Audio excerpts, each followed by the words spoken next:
Hi, I'm Scott Bahlmann, and this is my ninth quarter doing high school. I've got one more to go in the fall before I graduate, so excited that we're winding that up. And uh, my relationship with children's literature, let's kind of jump into that. I have been working as a children's librarian for about 5 years and have done more general library duties for an additional 5 years with cataloging and paging and reference, that sort of thing. I got into children's literature when I was a child. My parents were both writers in kind of different areas. My dad did newspaper, sports, and my mom has a few books out. But as we were growing up, we were always spending time at the library getting books. And so it's been infused into my life in that way. When I was in high school, my senior year was the first time that I got a job at the library. I studied theater, but I always had sort of as a backup job the library, which became the full-time job when I graduated with my theater degree. And I became aware of children's programming and doing story time and some of these presentational ways to share stories and literature, which is what really excited me. And because I got into theater, it sort of shifted my relationship from children's literature, a little bit of kind of The Giver and other YA novels or middle grade novels. And then I skipped the teen kind of because I went into theater. And so I was reading Edward Albee and Shakespeare and Tony Kushner and some other theater works and kind of used that as my um, food of literature during my high school years. And I kind of came back into teen literature when I was working in a bookstore. Twilight came out, it was really big, City of Bones, so I got into some of those series. Mm. But when I came back to the library, I focused on the early literacy, picture books a lot. I love that the little galleries, and I was working with up to fifth grade. So I did some sort of middle grade novels there as well, but didn't get heavily into teens. And this past year, in September, I moved to a new library system and I now cover from kindergarten to senior in high school. So being able to talk about teen literature more is something that I'm excited to kind of build up my bones for and to learn some ways to engage digitally and become more connected to that service population. Even though I had sort of light exposure to YA literature, there is some titles that I'll kind of show to you here.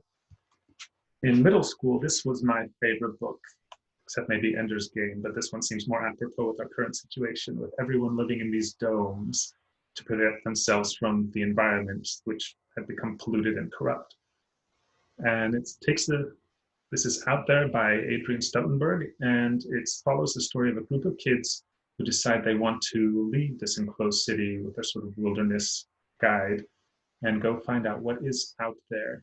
There are rumors that animals have survived and that there's green and life out there still, but no one has gone out and seen it that they know of. So they take this adventure. They have to kind of work together, find their own individual strengths, and maybe challenge some assumptions that they had when they meet someone who is living out there. And what is he doing? Are they going to help him or challenge him? So it has a little bit of mystery and intrigue, but it's really about supporting those in your group and valuing everyone and their contributions. I also really like sort of flipped reality stories like Alice in Wonderland or Harry Potter. And this one is Unlondon by China Melville, which I really enjoyed because it kind of flips the prophecy narrative on its head. And you have the chosen one, Harry Potter, who goes up and ends up saving the day. And this kind of flips it early on. It's kind of like if Neville Longbottom ended up being the central figure in the Harry Potter series.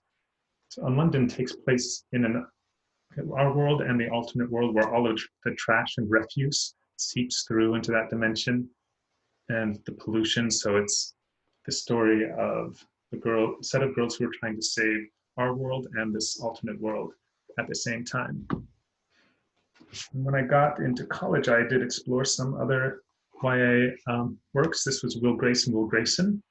And what I really appreciated about this story by John Green and David Leviathan is that it was the first time I'd seen a story with a gay character that wasn't about a gay character finding acceptance with other gay characters. It was a straight character who was giving that support and that encouragement. And so it kind of broadened the cultural acceptability of homosexuality for me growing up as a gay kid. It was great seeing that representation and the way that that could be supported on a larger level. And that kind of ties in with Angie Thomas's Hate You Give as well, which is a story of this girl who has to kind of step up and find out what she's going to use her voice for and what she wants to stand for and how to balance all of these different perspectives that she had going on. So that seems to be a bit of a trend for me, is that inner struggle to find a place and a contribution. It seems to be sort of universally resonant for us. I'm excited to explore some more titles and to develop some more skills to engage with the teams that I'm serving. Thanks.